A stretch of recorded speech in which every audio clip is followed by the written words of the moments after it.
कुछ टिप्पणियां supreme court की तरफ से की गई हैं जिन्हें प्राइमरी ऑब्जर्वेशंस कहा जा सकता है। हालांकि ये हुँ, न तो निष्कर्ष है न फैसला है। ये प्राइमरी ऑब्जर्वेशंस होते हैं कोर्ट की तरफ से।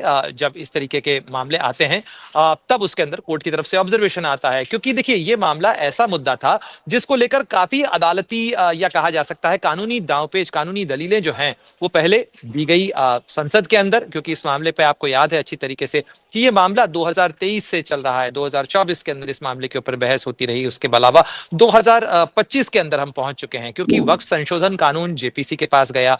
जेपीसी ने उसके अंदर कई संशोधन सुझाए।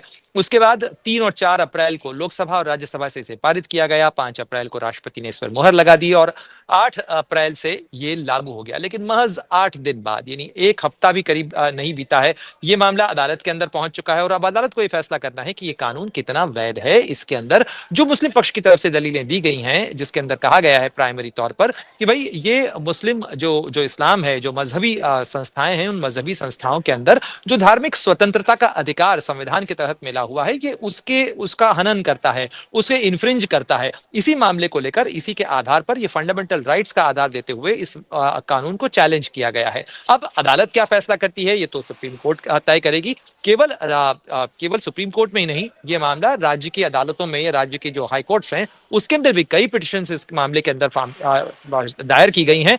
केवल यही मामला नहीं है, इससे पहले 1995 का जो वक्फ संशोधन कानून हुआ था उसको भी जो है सुप्रीम कोर्ट के अंदर चुनौती दी गई है। तो अदालती लड़ाई जो है वो इस मामले को लेकर शुरू हो चुकी है। यानी एक बार फिर इस मामले को लेकर, या कहा जा सकता है हिंदू मुस्लिम हितों के मुद्दों को लेकर या मुस्लिम हितों के मामलों को लेकर कहा जाए, एक बार फिर अदालत के अंदर एक मामला नया शुरू हुआ है जिसको लेकर जिरह होगी, जिसको लेकर बहस होगी। आखिर वक्फ है क्या, वक्फ कैसे किया जा रहा है, वक्फ का प्रबंधन कैसे होना चाहिए, सरकार की तरफ से दलीलें क्या थी, वो हमने संसद के अंदर सुना। खुद गृह मंत्री अमित शाह को आपने भी सुना। जिस तरीके से सरकार की तरफ से अन्य पक्षों की दलीलें दी गई वो भी आपने सुनी। लेकिन इस मामले के अंदर जो मुस्लिम पक्ष की दलील है, खासतौर पर इसके अंदर विपक्ष के कई सांसद भी शामिल हैं। इसके अंदर असदुद्दीन ओवैसी जो हैं वो इसके अंदर वन ऑफ द पिटिशनर हैं, इमरान मसूद इसके अंदर वन ऑफ द पिटिशनर हैं। आप देखिए कि इसके अंदर एक सियासत का जो एंगल है वो भी देखने को मिल रहा है। मनोज झा जी। जो कि आरजेडी के सांसद हैं वो भी इसमें वन ऑफ द पिटिशनर है। तो अब अदालत के अंदर इस मामले के ऊपर जब सुनवाई शुरू होगी, क्योंकि कपिल सिब्बल की दलील हुई,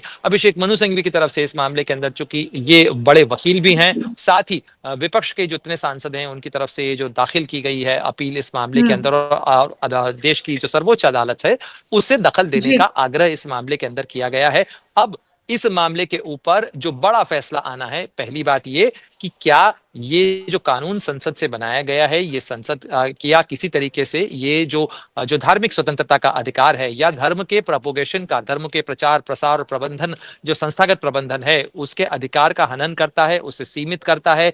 ये मुद्दा तो है ही, साथ ही वक्फ को लेकर सरकार किस तरीके से आगे कानून बना सकती है ये भी तय होगा। और अगर इसके अंदर, मैं अगर शब्द इसलिए लगा रहा हूं क्योंकि अभी हमें नहीं पता है पल्लवी कि इसके अंदर अदालत क्या फैसला देती है, लेकिन अगर जी। इस मामले के अंदर फैसला सरकार के पक्ष में आता है तो एक तरीके से इसके ऊपर कानूनी तरह से भी कानून के अंदर संशोधन किया गया है, वो कानूनी रूप से वैध है। लेकिन अगर इसके अंदर अदालत का फैसला सरकार के विपक्ष में आता है तो सरकार के लिए बड़ा झटका हो सकता है। तो अब सारा फोकस इस हुँ, वक्फ बिल के ऊपर ये देखना चाहिए कि अदालत के अंदर, देश की सबसे बड़ी अदालत के अंदर बड़े बड़े वकील आखिर क्या दलीलें देते हैं, क्योंकि ये मामला देश के विभाजन से लेकर उसके इतिहास से लेकर वक्फ क्या होता है, कैसे होता है, कितना किया जा सकता है, इन तमाम मुद्दों के ऊपर एक बड़ी बहस इस मामले के अंदर होगी। अगर आप ये वीडियो YouTube पर देख रहे हैं तो हमारे चैनल को सब्सक्राइब कर बेल आइकन दबाएं और Facebook पर देख रहे हैं तो हमारे पेज को लाइक करें।